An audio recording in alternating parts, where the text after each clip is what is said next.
Air Force Two. I confronted Usha Vance.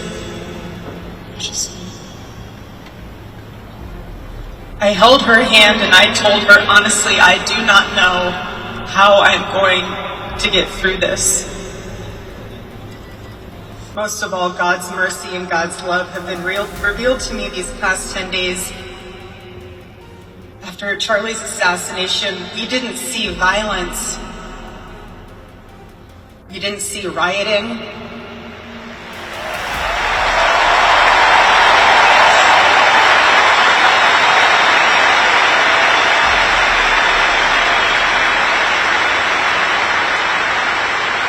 We didn't see revolution. Instead, we saw what my husband always prayed he would see in this country. We saw revival. That man.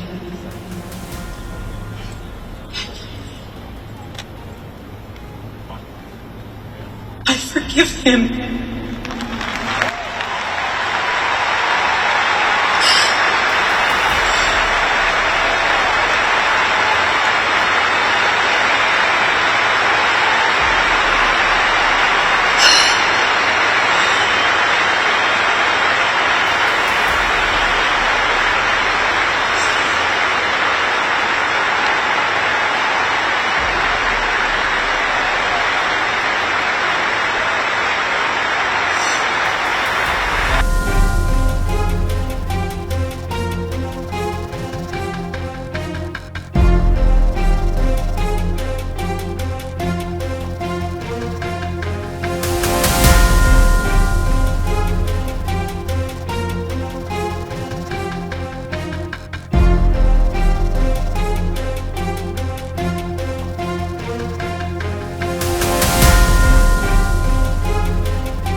Charles James Kirk was heinously murdered by a radicalized, cold-blooded monster for speaking the truth that was in his heart. He was violently killed because he spoke for freedom and justice, for God and country, for reason and for common sense. He was assassinated because he lived bravely, he led boldly, and he argued brilliantly without apology. He did what was right for our nation. And so on that terrible day, September 10th, 2025, our greatest evangelist for American liberty became immortal. He's a martyr now for American freedom. I know I speak for everyone here today when I say that none of us will ever forget Charlie Kirk, and neither now will history.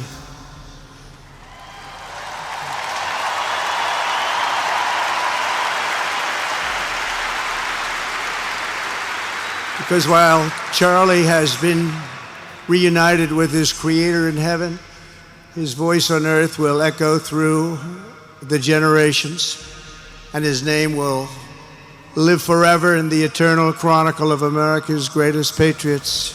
He will live forever. To Charlie's incredible and beautiful widow, Erika, we know the weight of this monumental loss is almost unbearable.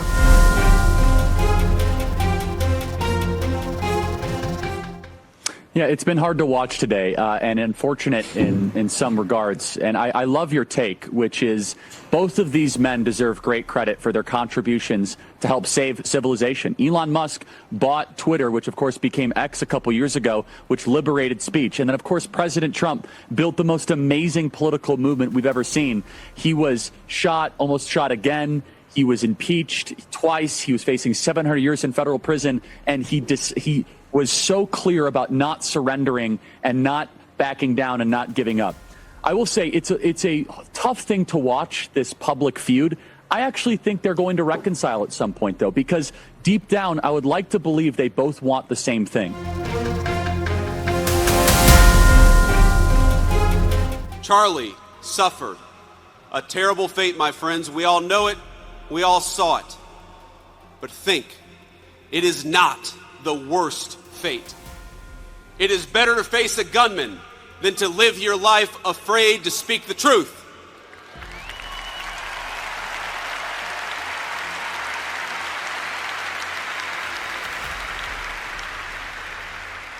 It is better to be persecuted for your faith than to deny the kingship of Christ.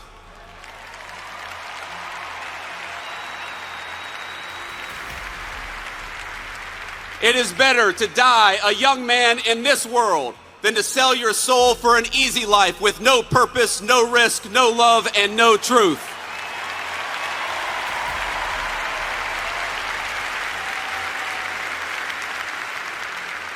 Christ told us in the Gospel of John, I have said these things to you, that in me you may have peace. In the world you will have tribulation, but take heart. I have overcome the world.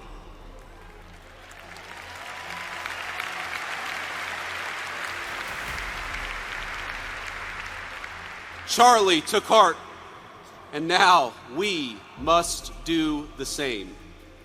I've seen so many of you say, so many on social media, talk about for Charlie. We must do this for Charlie. For Charlie, we will speak the truth every single day.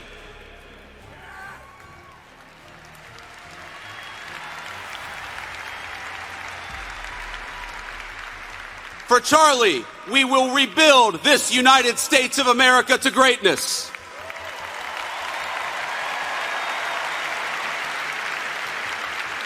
For Charlie, we will never shrink, we will never cower, and we will never falter, even when staring down the barrel of a gun.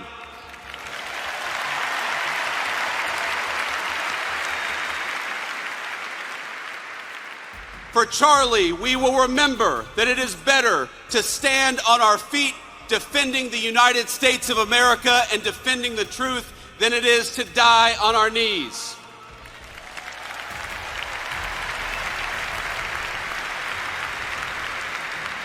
My friends, for Charlie, we must remember that he is a hero to the United States of America and he is a martyr for the Christian faith.